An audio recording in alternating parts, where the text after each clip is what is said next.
Mayor Karachi Murtaza Wahab ने सानह Nipah पर माफी मांग ली। न्यूज कॉन्फ्रेंस में कहा कि ब्लेम गेम में नहीं पड़ता, बतौर मेयर वाकई की जिम्मेदारी कबूल करता हूं। इब्राहिम के वालिद और अहले खाना के दर्द को समझ सकता हूं, उनसे माफी मांगी है। ऐसी मिसाल बना रहे हैं कि मुस्तकबिल में ऐसे वाकयात ना हो। हंसता खेलता इब्राहिम पलक झपकते ही आंखों से ओझल हुआ और दुनिया छोड़ गया। आखिरी वीडियो सबको रुला गई। नीपा चौरंगी के करीब बच्चे की मैनहोल में गिरने की अफसोसनाक सीसीटीवी फुटेज ने तमाम वालिदैन के दिल दहला दिए। पाकिस्तान और अफगानिस्तान के दरमियान कशीदगी कम करने के लिए होने वाले ताज़ा तरीन मुज़ाकरात किसी बड़ी पेशरफ के बगैर खत्म हो गए। दोनों ममालिक ने जंग बंदी को बरकरार रखने पर इत्तफाक किया है। सऊदी अरब में होने वाले ये मुज़ाकरात कतर, तुर्की और सऊदी अरब की मेज़बानी में होने वाले सिलसिलावार इजलासों का हिस्सा थे। पाकिस्तान का मुतालबा है कि अफगान तालिबान तहरीरी यकीन दहानी दे कि वो पाकिस्तान मुखालिफ गिरोहों के खिलाफ कार्रवाई करेंगे, ताहम तालिबान हुकाम इस पर तैयार नहीं है। पाकिस्तान की सियासी जंग पाकिस्तान में लड़ें, दुश्मन की गोद में बैठकर वतन दुश्मनी ना करें, जर्फ का मुजाहरा करें। सिलाई मशीन बंद है इसलिए दुखी हैं, भारतीय मीडिया की पनाह ले रही हैं। वजीर दिफा ख्वाजा आसिफ का ट्वीट, कहा ये इख्तिदार के लिए मजबूर लोग हैं। 6 महीने कबल field marshal Asim Munir air force navy की क़यादत में भारत की भेंटी लगाई। 7 जहाजों की बात सदर ट्रंप ने 61 दफा कहकर मोदी की आत्मा रोल दी है। पंजाब में 25 बरस बाद आसमान दोबारा जिंदा होगा। सख्त शराइत के साथ पतंगबाजी की इजाजत मिल गई। गवर्नर पंजाब की जानिब से जारी करदा पतंगबाजी से मुतालिक नए ऑर्डिनेंस में पतंगबाजी को रेगुलेट करने, इंसानी जान, सरकारी और निजी अमलाक और उससे मुतालिका अमूर को महफूज बनाने के इक़दामात पर जोर दिया गया। नई कानून साजी के तहत पतंगबाजी की इजाजत तो दे दी गई है, लेकिन माजी में होने वाले जानी और माली नुकसान को मद्देनजर रखते हुए सख्त शराइत भी आयद की गई हैं। पतंग और डोर बनाने की हर जिले में मुतालिका डेप्यूटी कमिश्नर से इजाजत की दरखास्त देकर लाइसेंस लेना होगा।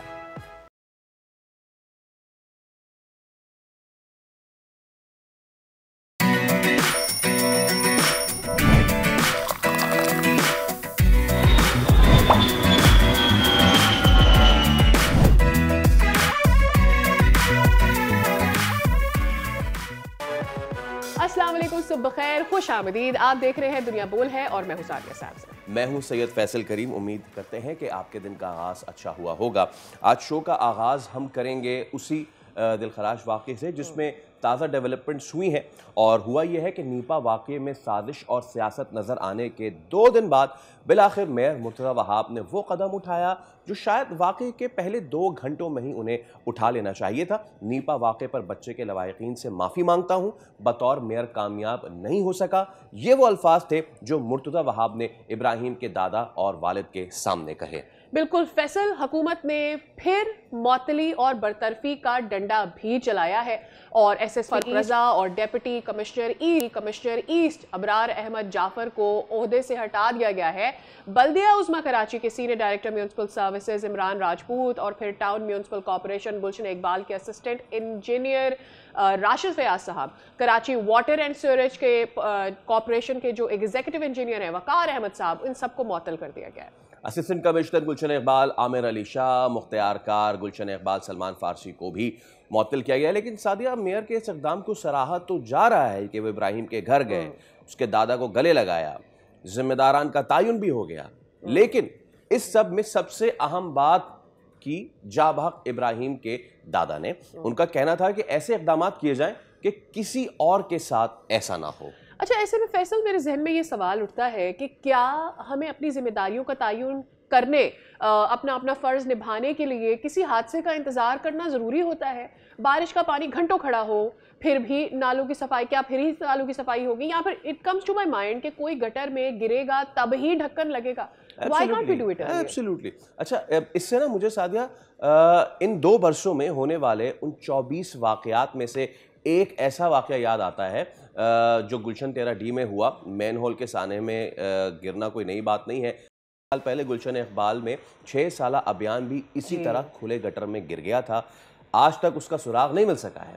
और इस वाक़े और उस वाक़े में मुश्तरक ये कि दोनों की तलाश जारी रही, लेकिन इस वाक़े और उस वाक़े में दोबारा मुश्तरक ये इंतज़ामिया ने उस वक्त मदद नहीं की, कोई मुनासिब रेस्क्यू ऑपरेशन शुरू नहीं हुआ। और इस वाक़े उस वाक़े में एक और मुश्तरक ये कि वहाँ भी अबियान के वालिद ने अपनी मदद आपके तहत, और यहाँ भी इब्राहिम के वालिद ने अपनी मदद आपके तहत क्रेन मंगवाई, गटर की खुदाई तक करवाई, लोगों ने सड़क पे खड़े होकर पैसे चंदे किए और उसके बाद उसका डीजल डलवाया। लेकिन बात यह है कि उस वक्त खामोशी थी। आज जो कार्रवाई हुई है वो कार्रवाई भी इसलिए हुई कि इतनी चीख चिल्ला हुई, मीडिया पे सारी चीज़ें आई, तो ये सारी चीज़ हुई। तो ये बार बार हमें वो सवालात हमारे सामने चीज़ें लेकर आती हैं कि क्या कोई वाक़या, कोई सानहा होना ज़रूरी है? क्या हम अपनी ज़िम्मेदारी, ये जितने हमने मौतलियाँ देखी हैं, क्या अगर वक्त पे ये सारे काम हो जाते तो इनकी ना मौतली की ज़रूरत होती, ना कोई दुनिया से सबसे बड़ी बात ये है फैसल कि अवामी प्रेशर, क्या अवाम आपको ये दिलाएंगे याद कि आपकी जिम्मेदारियां क्या है?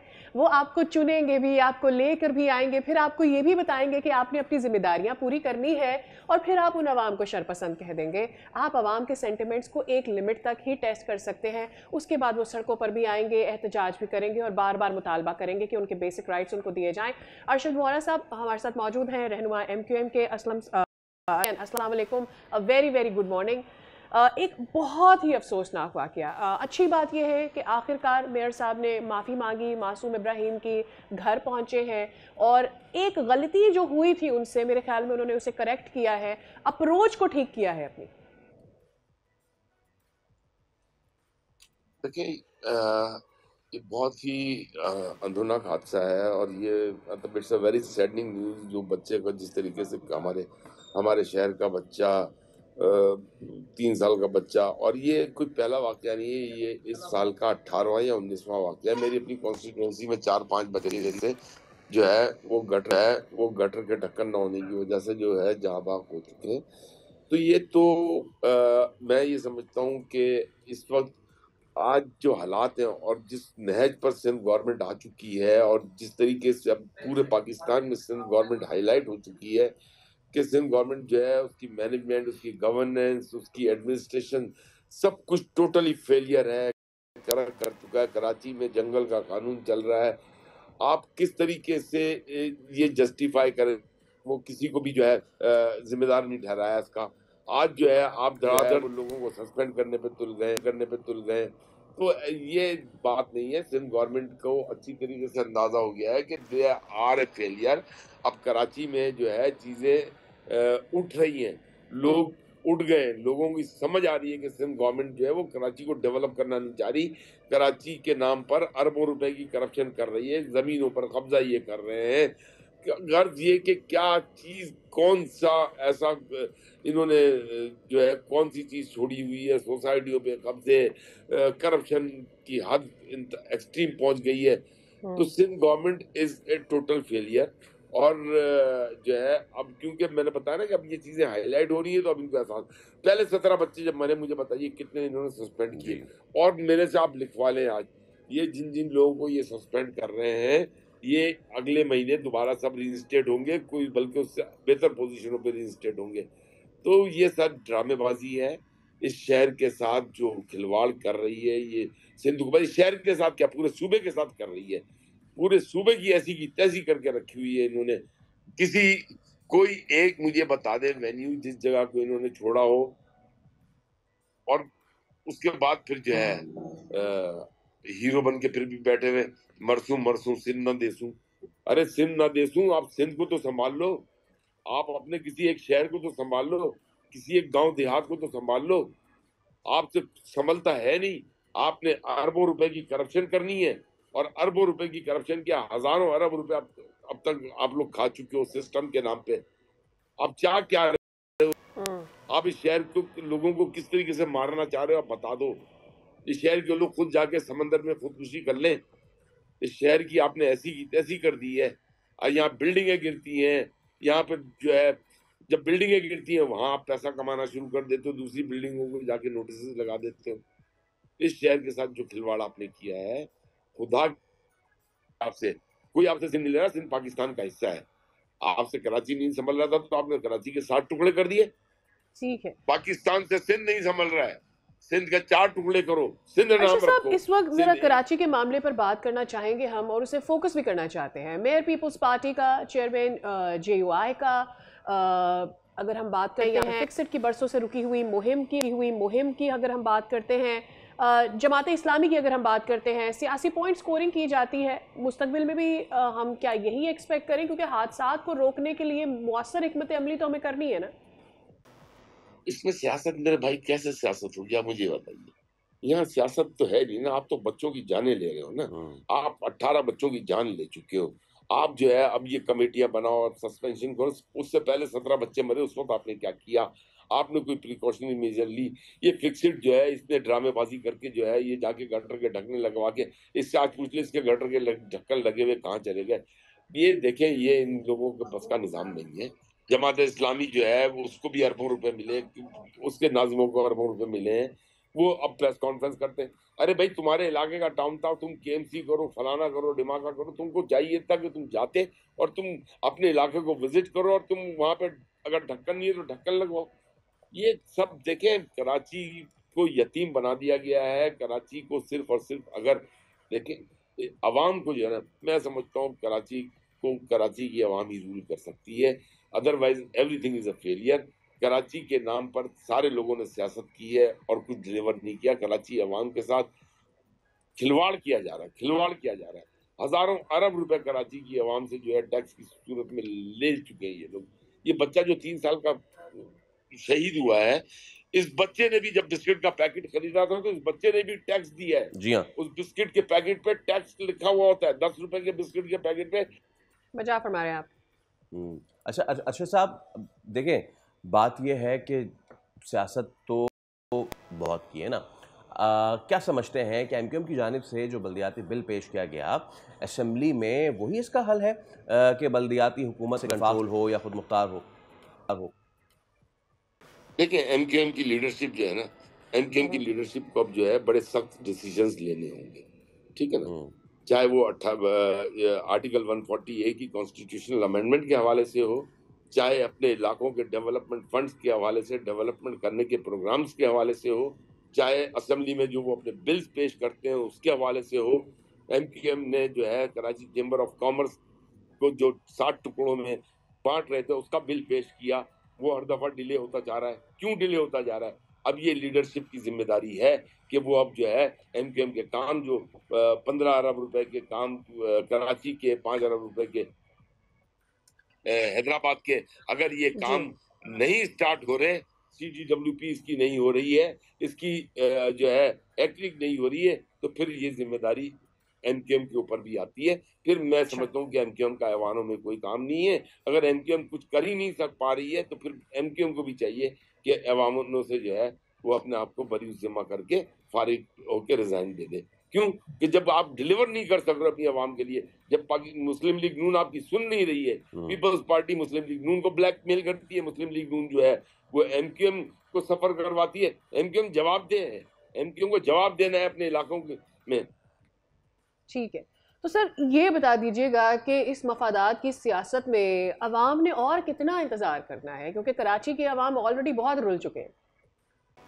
मैंने तो आपको बड़ा क्लियर कह दिया कि MQM को भी चाहिए कि अगर MQM अपना काम नहीं कर सकती तो ये फिर लीडरशिप को ना मिनिस्ट्री एंजॉय करनी चाहिए, ना लीडरशिप में एंजॉय करनी चाहिए, ना ऐवान एंजॉय करने चाहिए, रिजाइन कर देना चाहिए।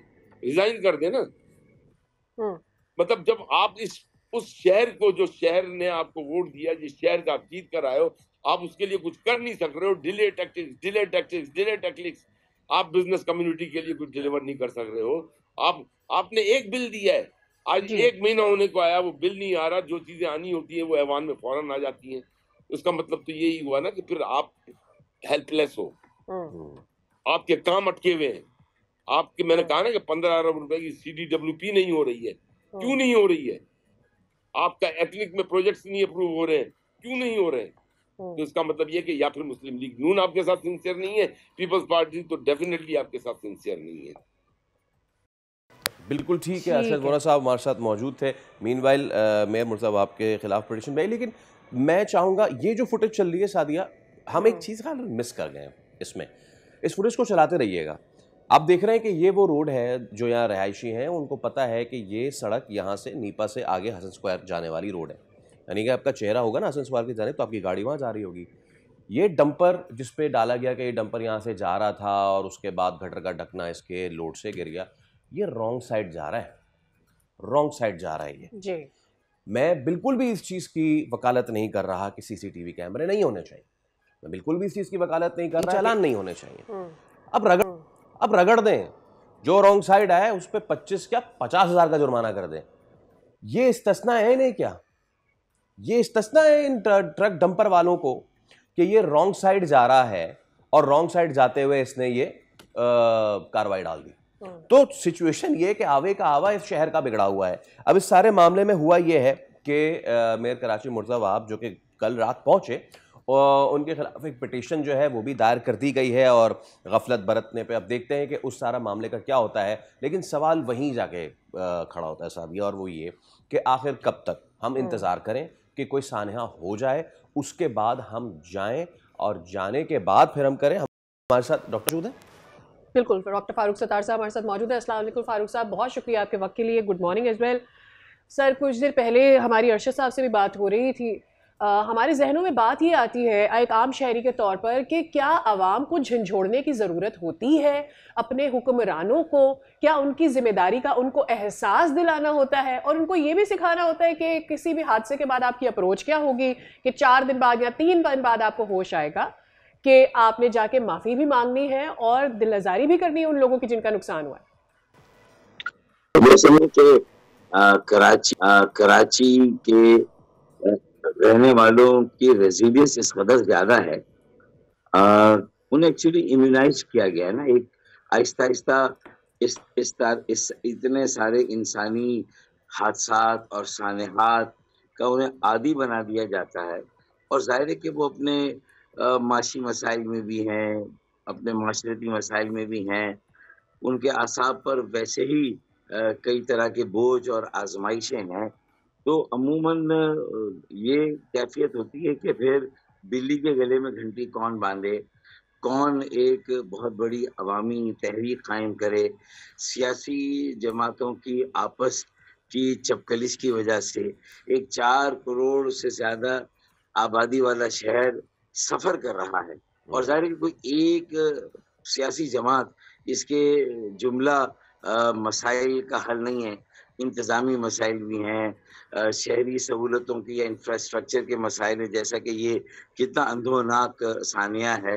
एक 3 साल बच्चे इब्राहिम का इस तरह एक बड़े जो है वो मेन होल जिसका कोई कवर नहीं था, मेन होल कवर नहीं था, वहाँ बच्चा गिर जाता है। फिर उसके बाद जाहिर है कि वो ड्रेनेज के साथ जो है वो इस तरह उसकी लाश या उसका जस्त बहकर किसी और जगह से 15 घंटे के बाद जो है वो बाजियाब होता है, वो भी कोई कचरा उठाने वाला जो है उसे बाजियाब करता है। तो मुझे बताइए इससे बड़ा अलमिया और हादसा क्या हो सकता है? लेकिन फारूक साहब, मैं एक सवाल ये कि ये बहुत मौतलियाँ बरतरफियाँ हुई हैं बहुत सारी, तो इससे मुतमईन है ये फला पुलिस अफसर को कहा कि वापस चले जाएं, फला को इजाफी चार्ज दे दिया ये? और दूसरा ये भी बताइएगा, अभी अरशद वोरा साहब से हमारी बात हो रही थी, वो कह रहे थे एमक्यूएम को स्टेप लेना पड़ेगा, अगर नून लीग नहीं सुनती और पीपल्स पार्टी ब्लैकमेल करती है तो छोड़ दें, निकल आए हुकूमत से।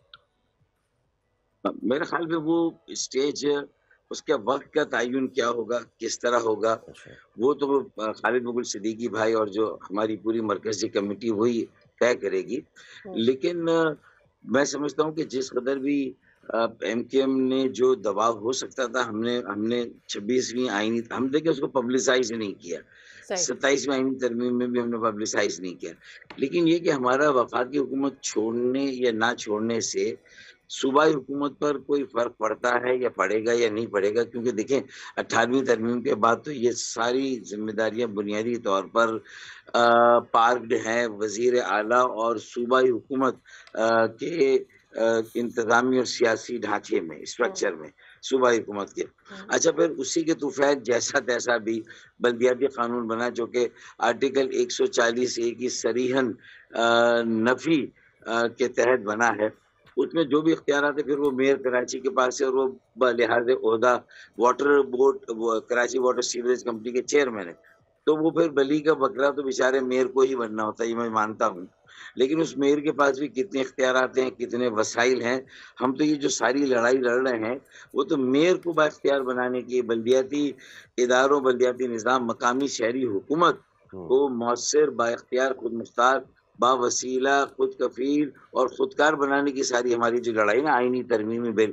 अच्छा, फिर उसमें फर्दर डेवोल्यूशन भी जो क्लियर होना चाहिए कि जो भी 18 टाउन्स हैं अगर कराची में, तो हर टाउन के चेयरमैन के क्या इख्तियारात है। फिर अगर 200 से ज़ायद यूसीज हैं, तो उनके क्या इख्तियारात है। देखिए, इतने इख्तियारात तो टाउन चेयरमैन के भी होते हैं, जो कि पीपल्स पार्टी का नहीं है। गुलशन इकबाल टाउन को अगर आप लें, यूसी चेयरमैन ले, तो वो भी पाकिस्तान पीपल्स पार्टी का नहीं, वो जमात इस्लामी का।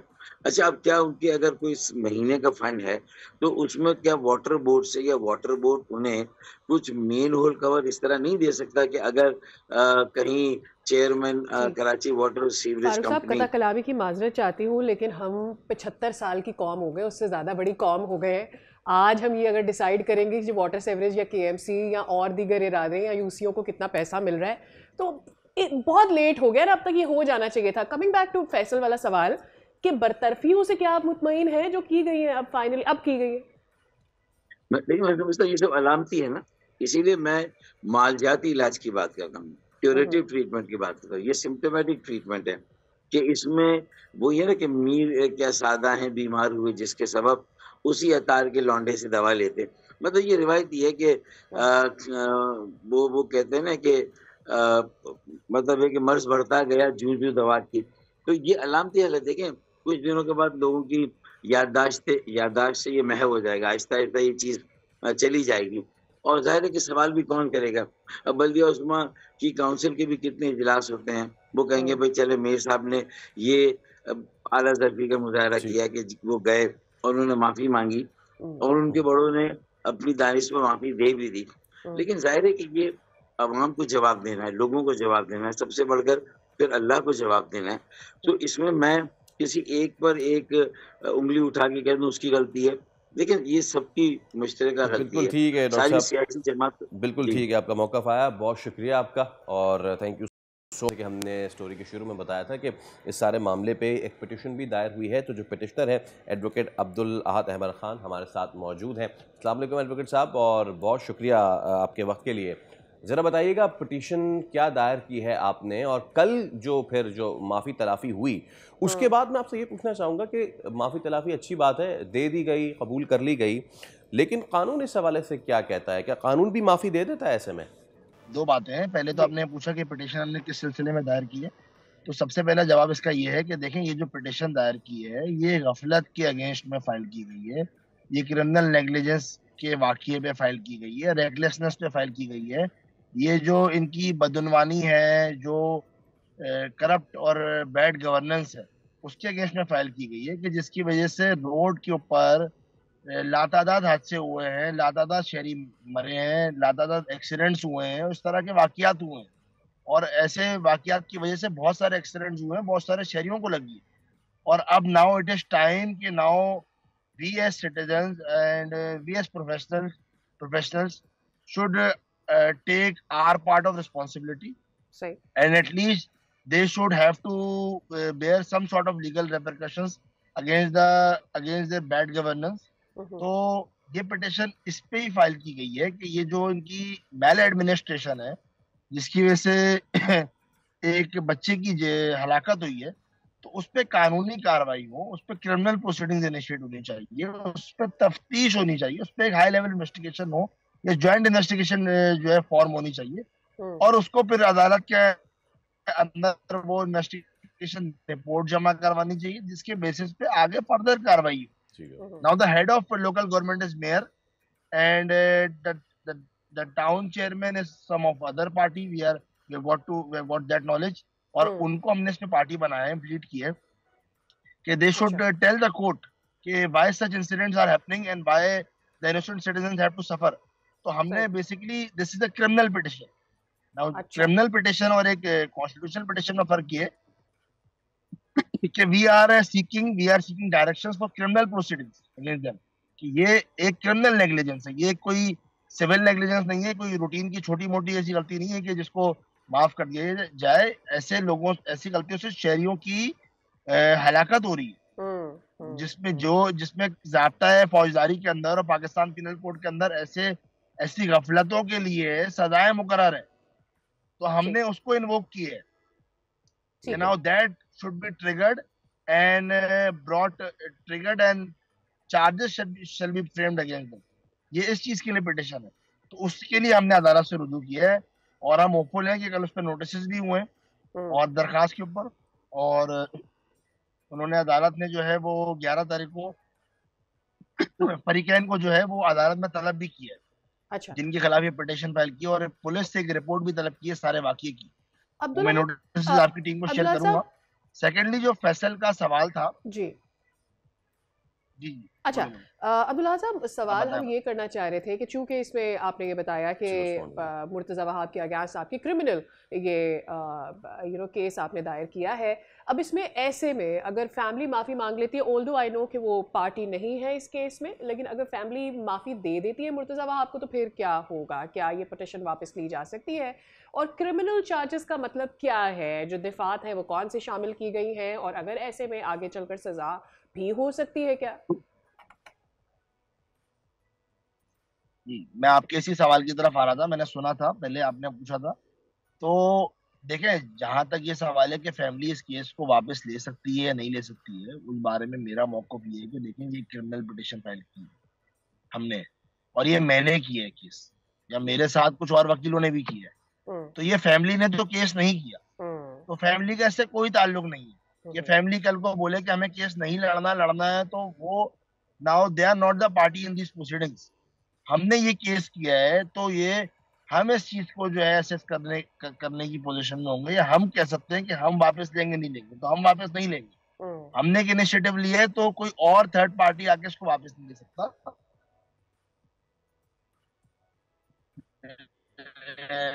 ना, ना ले सकती है। दूसरी बात ये कि जो क्रिमिनल वाकया कोई भी होता है हम्म सोसाइटी के अंदर या शहर में या मुल्क में, and if any person has knowledge of that such incident, hmm he or she is legally eligible enough and capable enough to report that incident. If that incident is found cognizable, the police is bound to register a case against the culprits and preparators. Now सही that is what our stance is, कि हमने ये case एक public interest में किया है, और हमने ये किया है कि एक वाकया हुआ है, हादसा हुआ है। अब वो उसको लड़े नहीं लड़े, माफीनामा कर लें नहीं करें, वो फैमिली जो भी करे वो उनकी सावधानी है। हमने ये केस में कोर्ट में केस इसलिए किया है, ये इन्वेस्टिगेट हो, हाई लेवल इन्वेस्टिगेशन हो, इसमें हाई लेवल इन्वेस्टिगेशन की टीम अपॉइंट हो, और वो टीम अदालत को रिपोर्ट में जमा करवाए कि ये क्या वाकया है और अच्छा ये क्यों हुआ है, अब्दुल्ला कौन साहब, इसके प्रेपरेटर्स हैं, एक कल्प्रिट्स हैं, एक फिर इसमें उनके खिलाफ एक इसमें मैं अगर कानूनी ज़िमनी सवाल कार्रवाई। एक इसमें ज़िमनी सवाल भी करूं, हमने देखा है इस तरह के वाक़यात कराची शहर में पहले भी हुए हैं। फारूक जतोई केस से लेके बहुत सारे केसेस तक, जहाँ पे वकला बरादरी सामने आई, मीडिया ने उसको अपनी जिम्मेदारी समझते हुए और हाईलाइटेड सारी चीज़ें हुई। बट देन हुआ ये कि आपको भी मुझसे ज़्यादा बेहतर पता है कि बैकडोर्स होता क्या है। वो प्रेशर पड़ा, पीछे फैमिली हट गई और मीडिया से वो चीज़ें गायब हो गई, एंड देन ख़त्म। तो क्या इस केस का भी यही आप देख रहे हैं नतीजा? बिकॉज अगेन मैं उस पर रिट्रीट करूँ अपने सवाल को कि माफ़ी तलाफ़ी फैमिली कर दे, ठीक है, लेकिन कानून उस पर क्या कहता है? क्या कानून उसको देखेगा कि अच्छा एक पार्टी ने दूसरे को माफ़ कर दिया, चलो भाई जाने दो? पुलिस भी तो ऐसे करती है ना, पुलिस ऐसे करती है कि दो लोग लड़ रहे हैं किराए पे, बुलाया तो यार चलो ख़त्म करो ना, हो गया ख़त्म, चलो। तो इस पे मैं चाहूँगा थोड़ी सी आप वजाहत कर दीजिए। अच्छा, पहली बात तो ये है कि आपने 2 सवाल किए कि हम्म आपने कहा कि इस तरह के जो वाकयात होते हैं, मामलात होते हैं, उसके ऊपर जो है फिर वो फिर बैकडोर पे मामला सेटल हो जाते हैं और लोग फिर पीछे हट जाते हैं। तो देखिए, मैं तो अपने आपको वसूख से इस बारे में बता दूं कि मैंने ऐसा कभी कुछ भी नहीं किया, और मैंने ये केस किया है, तो डेफिनेटली अगर मुझे इस केस को हाई कोर्ट या सुप्रीम कोर्ट तक भी लेके जाना पड़ेगा, तो मैं डेफिनेटली बिल्कुल जाऊंगा। लोगों ने ऐसा किया होगा, फिर वो पीछे हट गए होंगे और ऐसा होता होगा, डेफिनेटली ये भी एक पॉइंट है। लेकिन मेरे ख्याल से अदालती प्रोसेस हमारा ऐसा है कि अगर हम कोई केस दायर करें और उसको डिलीजेंटली फॉलो किया जाए, उसको कानूनी तौर पे सही तरीके से फॉलो किया जाए, तो बिल्कुल रिजल्ट्स आते हैं उन चीजों की, ऐसा हुआ है, वो केसेस रिपोर्ट भी हुए हैं। ठीक है। तो ये हमारी जिम्मेदारी है कि हम केसेस जो करें, कोई भी करे, उसको डिलीजेंटली फॉलो करें और उसको फॉलो करके मतलब उसमें से फ्रूटफुल रिजल्ट लेने की कोशिश की जाए। सही। सेकेंडली, आपने ये पूछा कि अगर वो माफी तलाफी करते हैं तो कोर्ट इस चीज को देखेगी कि नहीं देखेगी। मेरे ख्याल से ये बिल्कुल सेकेंडरी बात है अच्छा। और कोर्ट इसको बिल्कुल भी नहीं देखेगी, क्योंकि कोर्ट ये देखेगी कि ये जो वाकया हुआ है और ये जो ट्रेजिक डिमाइस हुई है, ट्रेजिक जी क्या हुआ, डेथ हुई है एक बच्चे की, देयर बैड गवर्नेंस और maladministration can not be shadowed by some forgiveness और अपॉलजी। ठीक है, कोई भी बिल्कुल माफी करे, कोई ठीक माफी है। मांग ले, वो उसकी मर्जी है। हाँ, अदालत का काम ये है कि ऐसे वाकयात की वजह से जो शहरी अब सफर कर रहे हैं, शहरियों को जो मुश्किलात हो रही है, उनको मफाद आमा में फैसला करना, तो वो बिल्कुल। कुछ भी करें। मेरे ख्याल से जो मेरा कानूनी ओपिनियन है, उसमें कोर्ट इसको बिल्कुल कंसिडर नहीं करेगी, बल्कि वो एक इन्वेस्टिगेशन रिपोर्ट के ऊपर फर्दर और इस पर अब्दुल ट्रायल अहद पूरा साहब, ये एक टेस्ट केस चले। आवाम के मफाद को कितना मलहूज़ खातिर रखा जाता है। बहुत शुक्रिया Abdul Ahad sahab, it was very insightful to have you on the show. जनाब, यहाँ पर वक्त हो गया एक ब्रेक का, हमारी मुलाकात होगी आफ्टर दिस ब्रेक।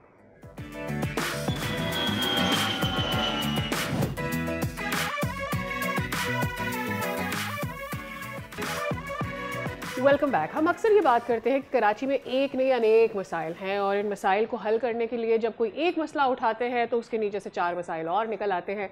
एक्चुअली इस वक्त मैं जो इशारा दे रही हूँ वो ये है कि सिंध हाई कोर्ट में एक रिपोर्ट जमा कराई गई और उसने तमाम शहरियों को चौंकाया, क्योंकि शहर भर से कुछ सैंपल्स लिए गए थे और ये सैंपल्स दूध के थे।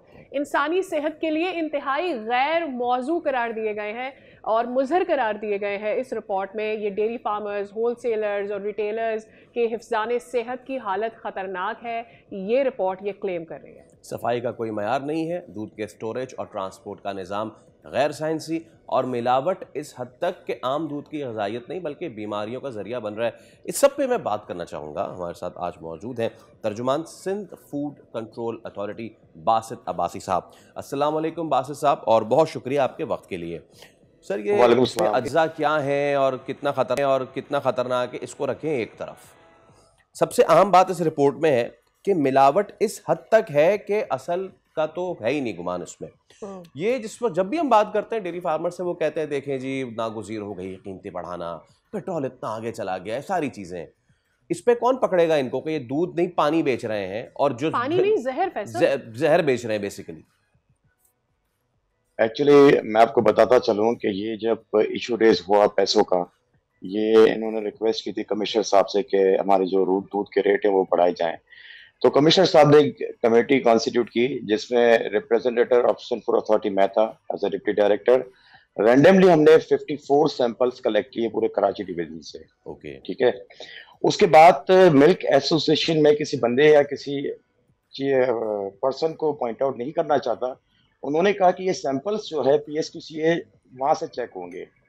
हमारा उसमें कमेटी में से भी एक काम था कि 54 सैंपल्स हमने वहां जमा करवाए और उनकी जो रिपोर्ट्स आई वो डायरेक्ट कमिश्नर ऑफिस में आई, जो पता चला कि मोर देन 90% जो है वो दूध है ही नहीं। उसके ऊपर कमिश्नर साहब की टीमें और हमारी टीमें मिलकर उस पर एक क्रैकडाउन किया। Recently on the direction of commissioner Karachi साहब, मैंने स्पेशली जो सिंध फूड अथॉरिटी ने हमने सैंपल्स कलेक्ट किए, तकरीबन ये भैंस कॉलोनी से 25 सैंपल्स। सही है। अब वहां पे ये हुआ कि वो जो 25 सैंपल्स थे वो क्लियर आए।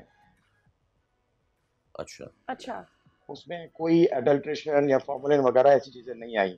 उसकी वजह ये थी क्योंकि हमने जो 25 सैंपल उठाए थे वो बाड़ों से उठाए थे डायरेक्ट। इट मीन्स कि बाड़ों से तो दूध निकलता है वो तो क्लियर है, लेकिन आगे जो उनका पूरा प्रोसेस है वहीं कोई मिलावट या कोई केमिकल्स वगैरह वो चीजें मिला के और ये फिर रिटेलर होलसेलर तक दूध पहुंचता है। जी। इस प्रोसेस में कौन कौन शामिल है? आप कह रहे हैं कि ये बाड़े तो फिर इससे मुस्तस्ना हो गए फिर कि वो कुछ नहीं कर रहे, लेकिन जब रिटेलर्स तक पहुंच रहा है तो वहां तो ये बीच में कौन मिला रहा है चीजें? सर देखिए, बाड़े से जो मैंने इंडिविजुअली पर्सनली जो है हमने जो सैंपलिंग करवाई थी अथॉरिटी ने, तो उसमें 25 सैंपल सारे ही क्लियर आए हैं, क्योंकि उस वक्त वो यानी कि वो डेयरी फार्म में दूध आ रहा था और वहीं हमारी रैपिड जो मोबाइल लैब है वो टेस्ट कर रहे थे, तो वो सारे क्लियर है। अब उसके बाद जो हमने, अगर पिछली थोड़ी मैं प्रीवियस कुछ कोट करूं कि 54 सैंपल्स उठाए थे, वो हमने कहीं नाका लगा के या रैंडमली जो है कराची होलसेलर या रिटेलर से हमने वो सैंपल कलेक्ट किए थे। तो वहां पे फिर अडल्ट्रेशन या फॉर्मुलेशन के केसेस हमारे सामने क्यों आए? इट मीन्स कि वो वहां से दूध जब निकलता है उसके बाद कोई ना कोई इसमें मिलावट करके या सप्लाई होता है। इसमें अब होलसेलर भी हो सकता है, इसमें रिटेलर भी हो सकता है। ठीक है, तो सर ये हो सकता है के फैक्टर को यकीन में या हतमी कैसे बनाया जाए? ये जो चेन है, सप्लाई चेन है, इसको अब कैसे टेस्ट करेंगे आप? क्या आप होलसेलर्स के पास जाएंगे, आप हर एक दूध बेचने वाले के पास जाएंगे, दुकानों से लेंगे सैंपल? मजीद कैसे इसको वाजे करना है आप? मैं आपको बताता चलूँ, हमारे डिप्टी डायरेक्टर्स जो सिल्क अथॉरिटी के वो रैंडमली विजिट्स करते रह रहे हैं और ये मिल्क एसोसिएशन या डेयरी फार्म के ऊपर स्पेशली एक ऑपरेशन कंटिन्यूसली चल रहा है। हम हमारे मोबाइल लैब वहाँ भेजते हैं और वो मिल्क टेस्ट होता है रैपिडली, जो है वही रिजल्ट आ जाता है, तो हम फिर उस पर फौरी तौर पर एक्शन उठाते हैं। अच्छा, नाउ व्हाट्स नेक्स्ट सर? ये हमने आइडेंटिफाई कर लिया कि कहाँ से मसले हो रहे हैं, रिपोर्ट भी आ गई, हाई कोर्ट में आ गई। अब क्या होगा? कैसे मेक श्योर करेंगे कि ये चीज़ें अब ना हो? सर फुली क्रैकडाउन होगा अब इनके ऊपर, क्योंकि अच्छा। बाड़े से जब दूध निकल रहा है तो वो रिपोर्ट्स क्लियर आ रही हैं। आगे जाके फिर हम उस चीज़ को पॉइंट आउट करना चाहेंगे, इसको हाईलाइट करेंगे बेसिकली कि कहाँ ये मिलावट हो रही है और होलसेलर या रिटेलर कौन कौन इन्वॉल्व है। अच्छा, जो भी इन्वॉल्व होगा इसमें बात according to our act, एक उस पर और heavy चीज़ fine करेंगे। इस रिपोर्ट में ये भी कहा गया है कि जो इनके स्टोरेज हैं ये भी ठीक नहीं है, ये भी ख़राब है। जिस चीज़ जिसमें ये डाले जा रहे हैं, इनकी ट्रांसपोर्टेशन हो, तो हाँ, जो फ्रीजर में और ये सारी चीज़ें, तो ये जिम्मेदारी ये किसकी है? देखिए, सेंट फूड अथॉरिटी हाइजीनिक वो सिस्टम चेक किया जाता है और जहाँ पे भी ऐसे उनके जो स्टोरेज एरियाज हैं, अगर वहाँ पे कोई भी चीज़ें हमें ऐसे मिलती है तो हम उसको सीज भी कर देते हैं या फिर हैवी फाइन्स करते हैं। जी जी बिल्कुल। एक्चुअली हम समझना ये चाह रहे हैं कि रिपोर्ट में तो पता चल गया, अब एक तो जहां से आपने टेस्ट किए होंगे आप उनके खिलाफ भी कोई कार्रवाई लेंगे, लेकिन ऐसे हजारों होटल हैं जहां पर दूध होता है, वो चाय में भी डल रहा होता है, वो फ्रीजर में भी रखा होता है, वो बच्चे भी खरीद रहे होते हैं, वालिदैन अपने बच्चों के लिए खरीद रहे होते हैं। अब ये कितने हैं, इन पर कब कार्रवाई होनी है, कितनी दुकानें, कितने फ्रीजर, कितने स्टोर रूम्स? देखिए, हमारे जो डिस्ट्रिक्ट की टीमें हैं वो हर डिस्ट्रिक्ट में रैपिडली काम कर रही है और जो टेस्ट हम कर चुके हैं जिन शॉप्स का, जिन डेयरीज का, उनको भी रिपीट किया जाता है आफ्टर 15 डेज और आफ्टर वीक। और जो न्यू फ्रेश जितनी भी डेयरीज की दुकानें हैं वो अभी रैंडमली बहुत स्पीडली जो है हम उसको चेकअप कर रहे हैं। जहां हमें कोई ऐसी चीज़ मिलती है वहां हम अडल्ट्रेशन के केसेस आते हैं या फॉर्मुलेशन के केसेस आ रहे हैं तो हम उसको पूरा डिस्कार्ड कर देते हैं दूध, या फिर उसको हम हैवी फाइन्स करके, अगर बिल्कुल ही काबिल बर्दाश्त है ही नहीं ह्यूमन कंजप्शन के लिए, तो हम उसको सीज भी कर देते हैं। ठीक है बासित साहब, बहुत शुक्रिया आपका, आप हमें इस हवाले से थे। तो ये अब एक चीज़ सामने आई है और उससे जिम्मेदार कोई भी हो, किसी का कोल्ड स्टोरेज ख़राब हो, बाड़े से सही निकल रहा है तो बीच में कौन गाड़ियाँ रोक के उसमें इंजेक्शन लगा रहा है, ये एक तरफ। असल जो एंड यूज़र है सबसे ज़्यादा मैं और आप वो सबसे ज़्यादा मुतासिर। एक छोटी सी चीज़ मुझे इसमें ऐड करनी है कि सज़ाएं और जो जुर्माने हैं वो इतने कम होते हैं कि अगर किसी दुकान पर हो भी जाए तो उनको फ़र्क नहीं पड़ता, 3 महीने बाद वो दोबारा बाहर आ जाते हैं, तो इस पर सख्त कानून साजी की ज़रूरत है। इसी के साथ हम एक ब्रेक ले रहे हैं, उसके बाद दोबारा हाजिर होंगे।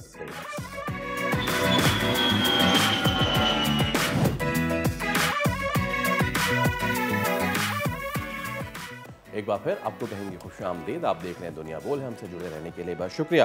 कुछ सियासत की बात हो जाए तो खैबर पख्तूनख्वा में गवर्नर आज की बाज़गश्त के साथ ही सियासी दर्जा हरारत ख़तरनाक हद तक बढ़ चुका है। कल हुआ ये कि सेनेटर फैसल वाडा और वज़ीर आला सोहेल आफरीदी के दरमियान लफ्जी जंग जो है वो बयानात से बढ़ी और ऐसी शिद्दत इख्तियार कर गई कि फैसल वाडा ने लबो लहजा गैर मामूली हद तक सख्त कर लिया। उनके मुताबिक बदमाशी का जवाब डबल बदमाशी से दिया जाएगा और वज़ीर आला ने इंच भर भी अफरा तफरी की तो सियासत गवर्नर राज से ख़त्म कर देंगे। तो एक किस्म का ये तो थ्रेट था। ये वो जुमले हैं जो सियासी तनाज़े को ज़ाती महाज आराई में बढ़ गए हैं। On the other hand the other hand हम देख रहे हैं कि वज़ीर आला खैबर पख्तूनख्वा सुहेल आफरीदी का जवाब वाज़ेह तौर पर दिफाई नहीं था, बल्कि इदारा जाती ताकत को सामने लाता है। और वो ये कह रहे थे कि जिनका सियासत से कोई ताल्लुक नहीं है, जिनका सियासत में कोई काम नहीं है, वो मुदाखलत कर रहे हैं और बंद कमरों में फैसले जो किए जा रहे हैं वो हमें कबूल नहीं है। यानी हुकूमत ये तासुर दे रही है कि मरकज से आने वाले दबाव को चैलेंज भी किया जाएगा और सूबाई खुद मुख्तारी को बचाया भी जाएगा। तहरीक इंसाफ के सेक्रेटरी जनरल SMS सलमान अकरम राजा कहते हैं कि खैबर पख्तूनख्वा में गवर्नर राज का खतरा मौजूद है। असल सवाल ये है कि क्या ये सिर्फ लफ्जी जंग है या वाक़तन KP में गैर मामूली आईनी कदम यानी गवर्नर राज करीब है, क्योंकि दोनों जानिब लहजा तेज है, तुंद है, इल्जामात वाज़ेह है और इदारों के किरदार पर खुलेआम सवालात उठ रहे हैं। इस सब पे आज हम गुफ्तगू कर लेते हैं। मौजूद हैं वकील PTI फैसल चौधरी साहब। फैसल साहब, सबसे पहले तो बहुत शुक्रिया आपके वक्त के लिए, बहुत शुक्रिया। क्या समझते हैं ये मामलात सिर्फ जैसे हम कहते हैं ना कि सियासी बयानबाजी है या फिर मुस्तकबिल करीब में कुछ बड़ा होने जा रहा है when it comes to KP के?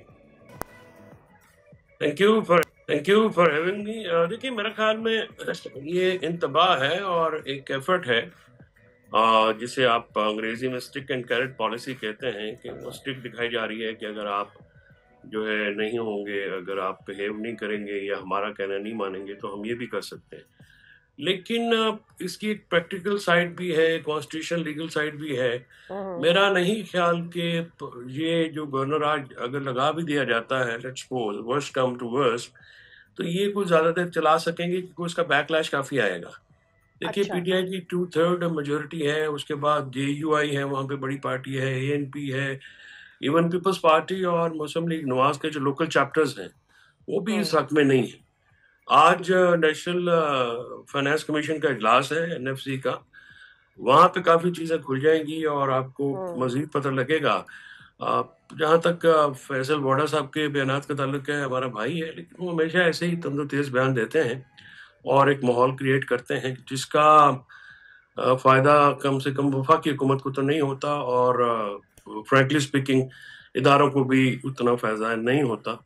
ये एक टोन एंड टैनर जो है सियासत में, ये एक्सेप्टेबल होता ही नहीं है। इसको हमेशा इसीलिए आप देखते हैं ना कि खान साहब की जो अंदर से जो पैगामात आते हैं तंदो तेज, उसको भी फिर माइंड उसको कुछ इसी किस्म का होता है। तो ये सियासत सियासी लोगों का काम है। PTI फैसल साहब, ये बताइएगा कि क्या PTI इंतजार करेगी कि जी कोई बैकलैश आएगा और हमें कम्प्लीटली उस पर डिपेंड करना है? यू बीइंग अ लॉयर, क्या कोई कानूनी कार्रवाइयाँ भी आप एक्सपेक्ट कर रहे हैं कि आप इनिशिएट करेगी PTI या नहीं? डेफिनेटली अगर कोई इस किस्म का काम हुआ तो मामला तो अदालत में जाएगा ही और आई थिंक पेशावर हाईकोर्ट के ऊपर काफ़ी जो है दबाव होगा। उनकी ज़ाहिर मारूजी हालात हैं, जज भी मुआशरे का हिस्सा होते हैं। इससे तनाव जो है कम करने की ज़रूरत है, वो बढ़ जाएगा। तो वो दोनों साइडों से एक रिस्ट्रेंट की ज़रूरत तो है और वो होनी चाहिए। लेकिन जो मसला है ना बैड गवर्नेंस का इल्जाम, फैसल साहब, बैड गवर्नेंस का जो KP की हुकूमत के ऊपर, इससे पहले अली अमीन साहब भी थे, अभी आफरीदी साहब भी हैं, यही लग रहा है। और बैड गवर्नेंस कोई जवाब बनाकर वहाँ पर गवर्नर राज की बात की जा रही है। अब मुझे ये बताइएगा कि क्या आपको लगता है कि जो बात की जा रही है कि बानी चेयरमैन ही लेते हैं कोई फैसला तो वो आगे बढ़ता है, नीचे अथॉरिटी को ट्रांसफर नहीं होने दिया जा रहा है, ये सच है? देखिए, बैड गवर्नेंस जो है वो तो कोई जवाब, आईनी जवाब तो नहीं है ना। अगर बैड गवर्नेंस का तो रिजल्ट आपको इलेक्शन में होता है। 3 इलेक्शन तो PTI जीत चुकी है वो कंसेक्टिवली, कभी के NWF की खैबर पख्तूनख्वा की हिस्ट्री में नहीं हुआ। तो ये चीजें, ये बयान की हद तक तो ठीक है, लेकिन प्रैक्टिकली इसको देखना भी तो है ना सीरियसली कि भाई क्या ये मामला है या नहीं। इल्जामात तो लगते रहते हैं, इल्जामात के तहत तो आप मुंतखब हुकूमतों को नहीं डिसमिस करते ना, फिर क्योंकि उसका पॉलिटिकल बैकलैश आता है। मेरे ख्याल में अगर ये करेंगे तो PTI के लिए सियासी तौर पे तो इससे बड़ा कोई आप फायदा दे नहीं सकते। अच्छा। वो एक वॉर टॉन सूबा है, उसमें लॉ एंड ऑर्डर की सिचुएशन, टेररिज्म की सिचुएशन बहुत ग्रिम है। तो अगर आप लोकल पॉपुलेशन को, मुंतखब क़यादत को भी खिलाफ कर लेंगे तो फिर वहाँ पे कैसे मामला चलेंगे। और पाकिस्तान की हिस्ट्री में ये कोई आसान बातें तो नहीं होती ना, ये कहने की बातें होती हैं, लेकिन इसके इम्प्लीकेशंस बड़े सीरियस होते हैं इदारों के लिए भी, मुल्कों के लिए भी, शख्सियात के लिए भी। सो इनको तो सोच समझ के बात करनी चाहिए, जिसको भी करनी चाहिए। ठीक है। और जाहिर है इमरान खान साहब लीडर हैं, फैसला तो उनका मैटर करता है, लेकिन उनको जिस तरह से मुलाकातें रोकी जाती हैं, जिस तरह से उनको एक्सेस रोकी जाती है, कैद तन्हाई में रखा जाता है, इससे भी मामला तो नहीं हल होते ना जी। अच्छा। तो दोनों साइडों से जो है मामलात को जो हम जैसे लोग हैं जो बैलेंस करना चाह रहे हैं, जो मामला ठंडा करना चाह रहे हैं मुल्क के वसीदर मफाद में, हमारे लिए भी प्रॉब्लम्स तो डेफिनेटली होती हैं दोनों साइडों से। फैसल साहब, आपने जो बात की है ना, मुझे उससे गुज़िश्ता रात जो बैलेंस्ड लोगों का आपने नाम लिया है, उसमें आपके भाई फवाद चौधरी भी शुमार अपने आप को करते हैं। रात में उनका इंटरव्यू सुन रहा था, आपने गुफ्तगू की दोनों साइड से रिस्ट्रेंट होना चाहिए। और मैंने heard to Fawad, he said कि बिल्कुल अगर उस तरफ से कोई तो तेज़ चीज़ें आ रही हैं तो बहनों तो ने भी तो ठीक नहीं किया, उनके बयानात भी ठीक नहीं थे। तो अगर मैं उसकी बात करूं दोनों साइड से रिस्ट्रेंट, तो बात वही है कि who will bell the cat, कौन पहल करेगा, कौन पहले चुप्पी लगाएगा, कौन पहले सामने आएगा, बोलेगा कि ओके एनफ इज इनफ, चलिए आगे बढ़ते हैं। बिकॉज दोनों साइड से रिस्ट्रेंट नहीं हो रहा। आपसे मैं इसलिए पूछ रहा हूं बिकॉज आप अपनी साइड का बताएंगे कि उधर से रिस्ट्रेंट क्यों नहीं हो रहा। देखिए सॉरी, रिस्ट्रेंट तो फिर हुकूमत ने ही कुछ करना है ना जी, कोई CBMs करने हैं, यानी पावर तो अख्तियार तो हुकूमत के पास है।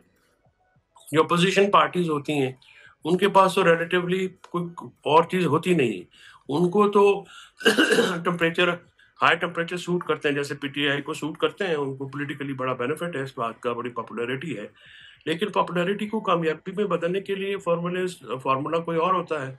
अब इंडल्ज तो होना पड़ेगा ना कि हुकूमत को भी, और बराह रास्त PTI के साथ नहीं तो तहरीक तहफ़्फ़ुज़ यानी पाकिस्तान के साथ, या जो फवाद साहब एफर्ट कर रहे हैं उनके साथ, कोई ना कहीं ना कहीं चीज़ जो है वो तो करनी पड़ेगी। उसकी वजह यह है कि बिल्कुल आई एग्री विद फवाद साहब जो रात को उन्होंने बात की है कि देखिए 30 दिन में आप एक आदमी को कमरे से बंद रखेंगे, इल ट्रीटमेंट देंगे, तो वो कोई अच्छी बात, गुस्से वाली बात ही करेंगे ना। लेकिन जो बीच में मैसेंजर्स होते हैं उनका बड़ा काम होता है कि टेम्परेचर्स जो है ना वो ऊपर नीचे मैसेंजर्स लेके जाते हैं। आप और खास करके बहनों का तो चले समझ में आता है कि उन्होंने हसासियत भी होती है रिश्तों की, बड़े दिनों के बाद देखा, लेकिन ये चीज़ें फिर वो अपने ऊपर ना लें, फिर वहाँ पे वो बंदे लगाएं जो कि जज्बाती ना हो, मामला फहम हो, क्योंकि इससे मुश्किलात तो फिर इमरान खान साहब और PTI की बढ़ रही है ना जी। इसमें हुकूमत को तो जो भी है वो तो डंडा डोली करके चला जा रहे हैं। PTI पर इल्जामात कंसिस्टेंटली लग रहे हैं कि जी बाहर से ये लोग अपनी सपोर्ट लेने की कोशिश करते हैं, दूसरे मुल्कों के पास जाते हैं, कभी इंडिया, कभी इसराइल, कभी USA की बात की जाती है।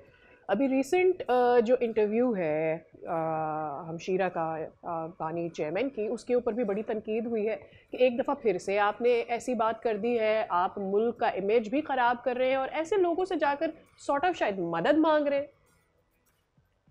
देखिए ये तो बेहुदा बात है ना, जो भी कहता है कि इसराइल और इंडिया का पाकिस्तान से क्या लेना देना।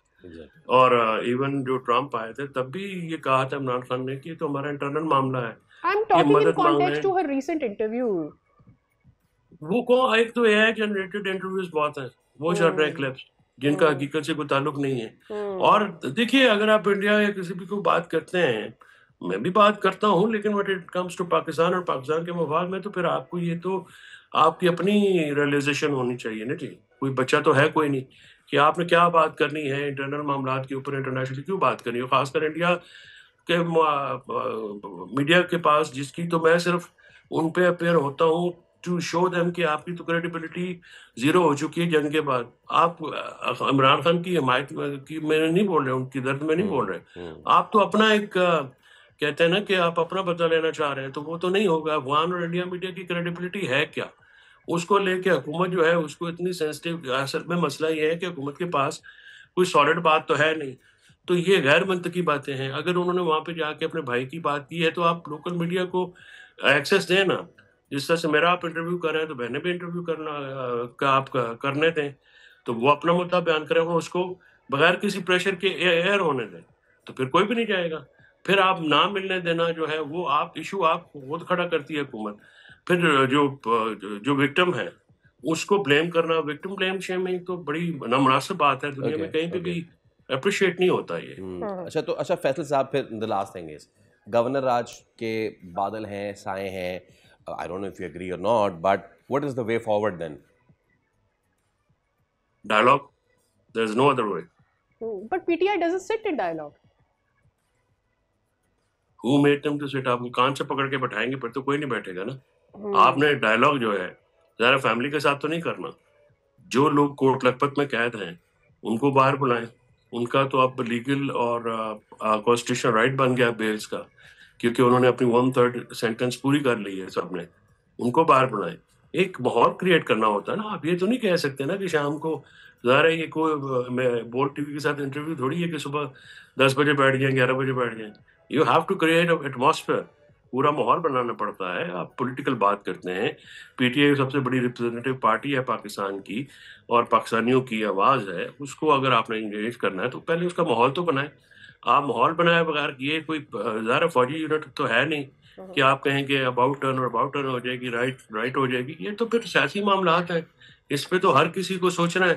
जो प्रॉब्लम मुझे नजर आती है कि दोनों तरफ से सियासत नहीं हो रही और दोनों तरफ से हमें एक दूसरे को आंखें निकाली जा रहे हैं, जिसका नुकसान पाकिस्तान को हो रहा है. ऑलराइट, बहुत शुक्रिया फैसल चौधरी साहब. आपकी उम्मीद करते हैं कि आपको हम आगे भी इसी तरह जहमत देते रहेंगे. वेल, आगे बढ़ते हैं और एक और बड़ा अहम मामला जो सोशल मीडिया पे भी काफ़ी उसकी ज़ेर बहस रहा. लाहौर हाई कोर्ट ने पंजाब पुलिस की जो पॉलिसी है उस पर बराह रास्त सवाल उठा दिया है. अभी पॉलिसी है क्या?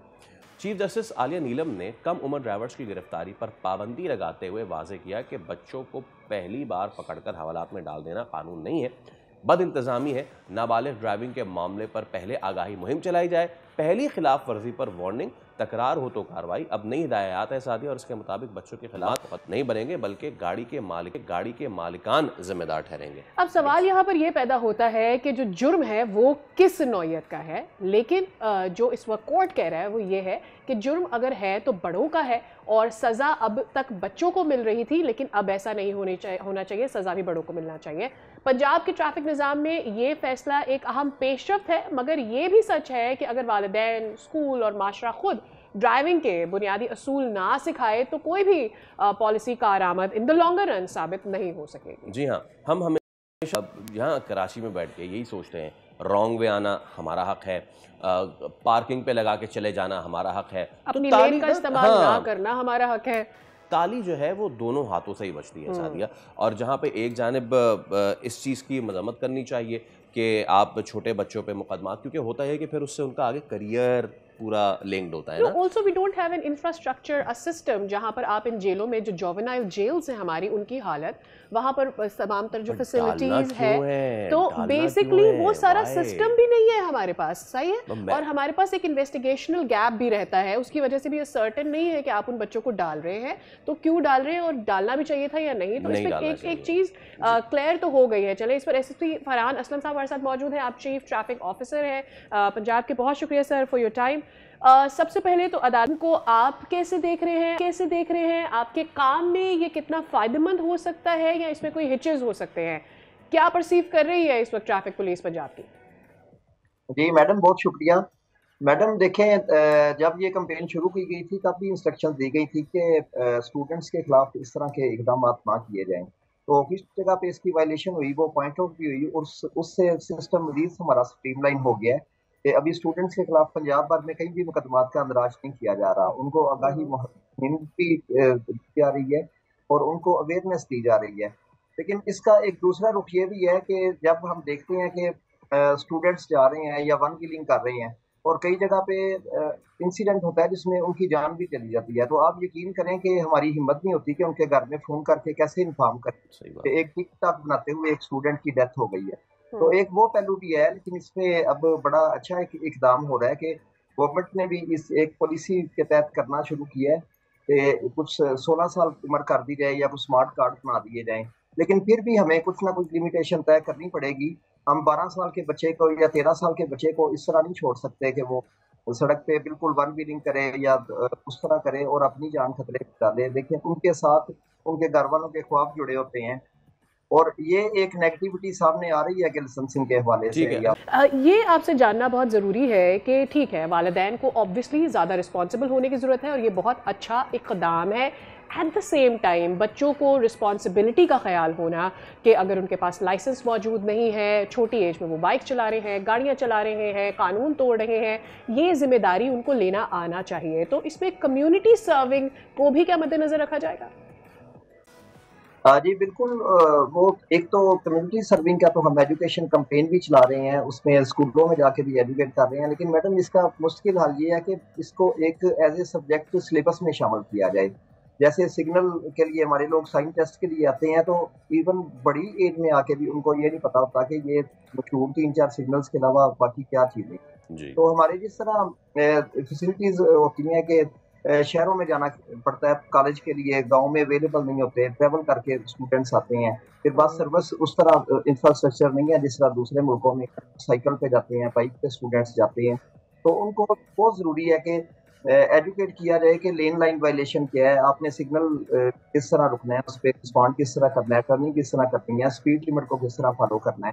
फिर जी। एज इस तरह की होती है कि थोड़ी-सी थ्रिल होती है, उसमें अपने आप को कंट्रोल कैसे करना है। तो इसमें ज़िम्मेदारी एक सिलेबस शामिल करके लेनी पड़ेगी, फिर घर में एजुकेट करना चाहिए कि अगर बच्चे की देखिए अच्छा, इस लाइसेंस पर के लॉ लिए जब किस ये तरह से उम्र काम मुताबिक करेगा? होती है। जिस तरह से कोर्ट ये कह रहा है कि आप बच्चों को वार्न करें और वार्न करने के बाद उनके जो गार्जियंस हैं उनके खिलाफ कार्रवाई बेसिकली होनी चाहिए। तो अब मिसाल के तौर पर अगर कोई बच्चा कानून की खिलाफ वर्जी करता है तो क्या तरीकाकार होगा? मैडम अभी हमने जो सिस्टम शुरू किया है उसमें ये है कि हम पम्फलेट भी तकसीम कर रहे हैं, फिर स्कूल में जाके लेक्चर भी दे रहे हैं। फिर हमने एक यहाँ पे लोकली रेडियो स्टेशन एक रेफर का कायम किया है, जिसके तहत एजुकेट कर रहे हैं कि स्टूडेंट्स को किस तरह फॉलो करना है। अभी उसमें एक उम्र की हद लाइसेंस के लिए है 18 साल। तो 18 साल से बड़ी उम्र के बच्चे तो उनको हमने फैसिलिटेट किया है कि वो आएँ और स्ट्रेट अवे पहले दिन में हम 1 घंटे के अंदर-अंदर उनको लाइसेंस बना के दे रहे हैं। सही है। अभी एक तजवीज़ दे रहे हो रहा है कि 16 साल कर दी जाए स्मार्ट कार्ड के ज़रिए, वो भी 2-3 दिन में इंशाल्लाह उसमें डिसीजन हो जाएगा और एसओपी सामने आ जाए। लेकिन इसका दूसरा रुख ये भी है कि इसकी जब भी उम्र का तयन मुकर्रर किया जाता है, उसमें देखा जाता है कि एक फ़र्ज़ करें बाइक चलाना सिर्फ़ मकसद नहीं है। खुदा न ख़ास्ता अगर सामने कोई सिचुएशन आ जाती है, कोई सामने से चीज़ आ गई है, तो उसको रिफ्लेक्सिव इस पोज़ीशन में हों या आप हैंडल करने की पोज़ीशन में हों।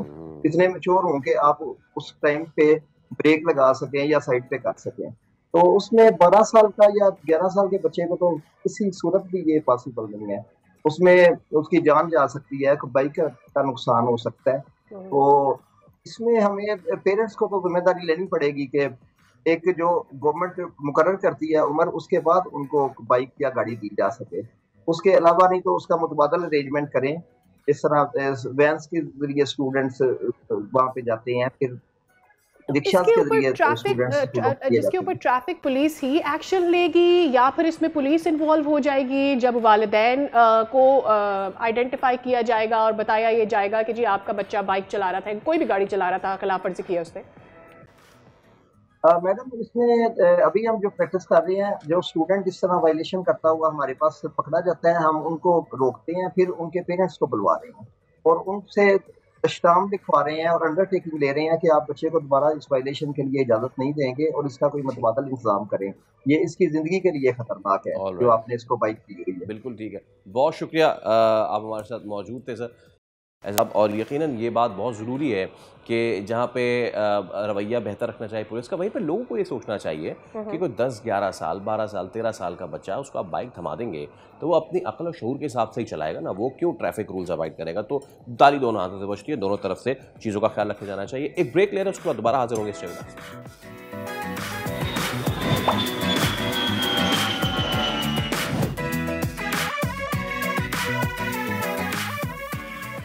हमेशा से मेरे जहन में एक बात होती थी कि हम वो मुल्क क्यों हैं कि जो अपने कल्चर को कुछ चीज़ों की वजह से पथे-पोश डाल देते हैं। मैं बसंत की बात कर रहा हूँ और हमेशा से ये चीज़ मेरे जहन में ट्रिगर करती थी कि भाई बसंत का कोई लेना देना थोड़ी है उन लोगों से जो कातिल डोरे बनाते हैं और वो चली जाती है। उन लोगों को पकड़िए, बसंत को बंद मत कीजिए। बशूत इजाज़त मिल गई है 25 साल बाद। मेरे नज़दीक तो ये अच्छा इक़दाम है सादिया, आपके नज़दीक ये कैसा है? मेरे नज़दीक भी ये अच्छा इक़दाम है और हमें इस इक़दाम के ऊपर तनकीद नहीं करनी चाहिए, लेकिन उस सिस्टम को ज़रूर बेहतर करने की कोशिश करनी चाहिए जिस सिस्टम के तहत लोगों की जानों को नुकसान हो रहा था।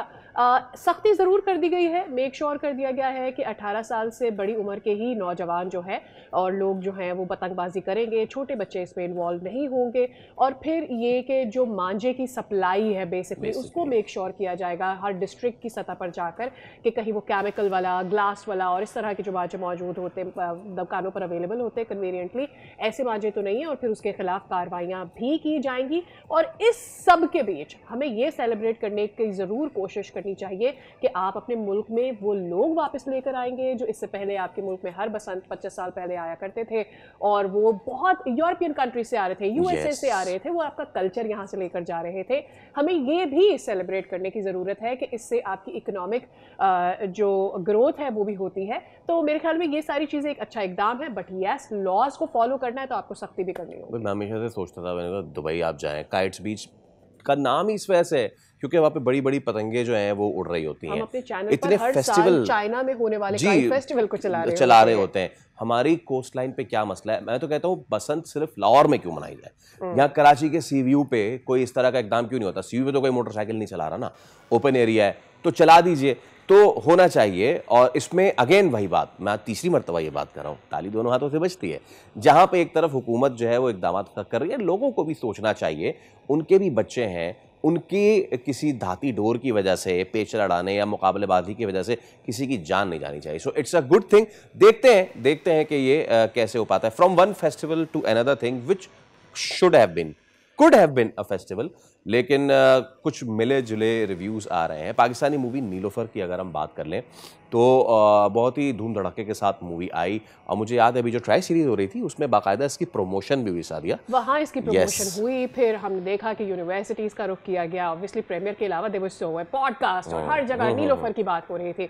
हर कोई सोच रहा था कि ये इतनी ह्यूज मूवी आ रही है एंड सबसे बड़ी बात यह है कि हीरो और हीरोइन इतने बड़े हैं, इतने लव्ड है पूरे पाकिस्तान में कि जब उनकी जोड़ी आती है तो माजी की सारी यादें, उनके जितने भी ड्रामे हो या उनकी मूवीज़ हो, लोग उस बारे में बात करने चाहते हैं। तो हमेशा माहिरा को और हमेशा फवाद को सेलिब्रेट किया जाता है पाकिस्तान में।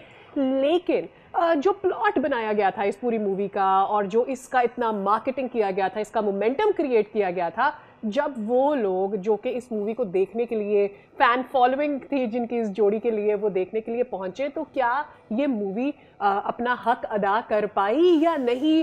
कैसे परसीव किया जा रहा है इतनी अच्छी मूवी जिसे कहा जा रहा था कि ये होने वाली है पाकिस्तान में, ये आज हम जानने की कोशिश करेंगे। बिल्कुल, तो चलिए इसी हवाले से हम बात कर लेते हैं कि आखिर जो फिल्म क्रिटिक्स हैं वो इस पे क्या क्रिटिक दे रहे हैं और द थिंग इज़ के जो क्रिटिक आ रही है क्या वो सही है या नहीं।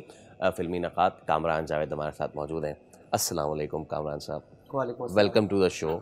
Thank you. आप नक़ाद हैं, आप फिल्मी नक़ाद हैं, इस फिल्म के हवाले से आपकी क्या राय है? क्या ज़्यादा फिल्मी राय तो नहीं है आपकी, या हैव यू सीन इट? बहुत से लोग तारीफ़ कर रहे हैं, बहुत से लोग कह रहे हैं कि अरे भाई ये क्या कर दिया। की वर्ड यहाँ है के लोग, मीनिंग द मासेस। देखिए एज अ फिल्म क्रिटिक मेरा रिव्यू तो अभी भी 2-3 दिन इसको बचे हैं to come out in the press, मगर जो फीडबैक आ रहा है वो रिव्यूअर्स के ज़्यादा और स्पेशली जो नेगेटिव फीडबैक आ रहा है that is coming from the masses themselves. तो इसका मतलब है कि मासेस को फिल्म समझ नहीं है। And the question that we should now ask is what are the reasons, क्योंकि इतना आपने देखा होगा वो मीम चल रही है माहिरा की कॉन्स्टेंटली, सही है ना? कहने वाली थी वो उनकी रोती शक्ल के साथ वो मीम चल रही है, हर कोई उसके साथ भी जोड़ रहा है और उनकी मूवी के और भी क्लिप्स वहाँ पर चलाए जा रहे हैं। अच्छा, मज़े की बात है, लोग ये नहीं कह रहे कि ये परफॉर्मेंस बुरी है, ये है वो है, सही, वो एम्पैथाइज कर रहे हैं जो एक्सप्रेशन माहिरा दे रही है। यस, मीनिंग कि पीपल हैव फेल्ट कि this was what their internal feeling was after watching the movie. Yes, तो इससे बड़ा आपके पास इंडिकेटर क्या हो सकता है कि अवाम सडनली एक सीन जो कैरेक्टर का एक बहुत डिस्ट्रेस के अंदर वो कैरेक्टर वो उस सीन सीक्वेंस में था, उसके साथ उस डिस्ट्रेस के साथ अपने आप को अलाइन कर देती है। That is that is a very harrowing concept अगर आप इसको सिर्फ सोचें। तो अनफॉर्चुनेटली ये हो गया इसके साथ, क्योंकि द प्रेमिस वाज एक्सीलेंट। और मैं ये नहीं कहूँगा क्योंकि पीपल रीड इट इवेंचुअली, ना माहिरा की परफॉर्मेंस इतनी बुरी है, ना फवाद की परफॉर्मेंस बुरी है। अच्छा। मगर एक सबसे क्रूशल एलिमेंट होता है कि आप कहानी किस तरीके से कहते हैं। वंस यू गेट लॉस्ट, सही है ना, एक तरीका होता है आप अपने लिए कहानी कहते हैं, एक तरीका होता है ऑडियंस के लिए कहते हैं। ऑडियंस के लिए जब आप कहते हैं तो you should be very truthful of the fact कि ओके कहानी को मैं कैसे जस्टिफाई करूं, ऑडियंस को कैसे जस्टिफाई करूं, find that balance in it. बहुत सारे फिल्म मेकर्स नहीं कर पाते, बहुत सारे करते हैं कि ओके मेरा पर्सपेक्टिव क्या है, मैं वो ही बनाऊंगा। That is the most dangerous thing. और वो 90% ऑफ पाकिस्तानी फिल्म्स के साथ होता है। अनफॉर्चुनेटली नीलोफर के साथ भी वही होता है। आप ऑडियंस का सोच के बनाते हैं, आसान हो जाती फिल्म आपके लिए कि ऑडियंस किस मौके पे क्या फील करना चाहेगी। कहानी को सबसे इम्पॉर्टेंट चीज़ जो ड्राइव करती है हर कहानी को, वो होती है इसके कॉन्फ्लिक्ट्स। कॉन्फ्लिक्ट्स मल्टीपल आते हैं हर फिल्म के। इस फिल्म के अंदर 2 कॉन्फ्लिक्ट आए हैं और वो इतने substandard. Please name the conflict. Okay, so you have a film about a blind girl who becomes a muse for a literary figure. अब फवाद का कैरेक्टर मंसूर अली खान, जिसने एक ही किताब लिखी है और उर्दू को मैप पे लिखा है उसारने लिए। Okay, forgetting the fact that this is very far fetched. कोई बंदा एक किताब लिख के उर्दू को दुनिया के वर्ल्ड मैप पे ला नहीं सकता, इतना बड़ा सेलिब्रिटी नहीं बन सकता, क्योंकि करंट जनरेशन में उर्दू उस जगह पे नहीं, लोग पढ़ते नहीं, पढ़ने की आदत चली गई है। मैं let's suppose you give it that benefit of the doubt and he becomes a quote unquote superstar Urdu writer. अच्छा, ही हैड अ वाइफ जिसका इंतकाल हो गया, जो इंडियन थी। हमें 3/4 डाउन द फिल्म ये बात पता चलती है, उससे पहले ये इन्फॉर्मेशन ही नहीं पता। Why is that information being put on the back burner? कोई रीज़न तो नहीं है ना। तो एक कॉन्फ्लिक्ट तो ये बनता है फिल्म के अंदर कि ये आदमी जिसने अपनी बीवी के बारे में, बीवी को सामने रख के किताब लिखी, और वो किताब के अंदर ही इज़ वेरी वल्गर, क्योंकि he has this sort of a character where he's a womanizer. Okay, when you say womanizer, show the womanizer भाई। पूरी फिल्म हम देखते हैं womanizer कहीं है नहीं। He is the most respectable guy that you can meet in a room. 10 औरतें आप इसके पास आगे पीछे रख दें, ये सर झुका के yes ma'am करके बात करेगा। तो how is that correlating? नहीं। Then अंधी जो हमारे पास कैरेक्टर है Nilofar, she has a world view, you know? She wants to get eyes eventually. सही है, जो आंखें आएंगी तो वो दुनिया देख लेगी, तो डोनर लिस्ट में। मगर मेरा एक सवाल होता है कि एक अंधी कैरेक्टर को, जिसको कोई आई एलिमेंट्स नहीं, कोई मसले नहीं है, वो कितनी बार आई डॉक्टर पास जाएगी? 1 दफ़ा जाएगी मुश्किल से, ये 3 से 4 दफ़ा जा रही हैं। वहीं इनको फवाद के कैरेक्टर मिलते हैं और he doesn't tell her who he is, but he goes with her and they sort of become friends and end of the day at the same time. Let's not give a lot of spoilers, but yeah, वो conflict पूछ रही थी ना, मैंने ये clear करा था, क्योंकि एक्चुअली आपके सवाल के जवाब, they spend about a month together. She becomes his muse and he becomes the most respectable guy that he is, जो हम देख रहे हैं बार बार। जो बड़ा कॉन्फ्लिक्ट आता है वो ये आता है कि मीडिया में बात फैलाई जाती है कि वो इस लड़की का फ़ायदा उठा रहा है, और वो न्यूज़ बिट देख के वो लड़की डिसाइड करती है कि I am going to leave him. That character has just spent 20 days with this guy. Should one news item become have that relevance कि वो अपने 20 दिन भूल जाए? Right, I mean, this does not make sense. But and there are a lot of don't questions. you feel we've still come along? मतलब एक time हम अब देखें, ऐसे हम सुनते हैं कि यार मूवी नहीं बन रही, कोई अच्छी मूवी नहीं आ रही, फाइनली मूवी आ रही है, लगता है चलो यार ठीक है, अभी इंडस्ट्री जिंदा है। तो ये भी तो एक एलिमेंट है ना। अच्छा, इंडस्ट्री तो जिंदा है, मगर you have to give people their worth, their respect. आपको ऑडियंस को रिस्पेक्ट देनी चाहिए। सही। वो रिस्पेक्ट हमारे पास आज फिल्म मेकर्स नहीं। हम वही चाहते हैं कि यार मैंने बना लिया, बेहतरीन, मुझे सब आता है। That doesn't work. Right, well हम होप करते हैं कि पाकिस्तान में फिल्में बनती रहें, अच्छी फिल्में बनती रहें, यही हमारी उम्मीद है। और नीलोफर अच्छा बिजनेस कर ले, कुछ लोगों को पसंद भी आ जाए। Kamran, thank you so much for coming, बहुत शुक्रिया। चलें जी, अब आपसे लेंगे इजाज़त, आपसे मुलाकात होगी कल, तब तक रखना ख्याल, अल्लाह हाफ़िज़।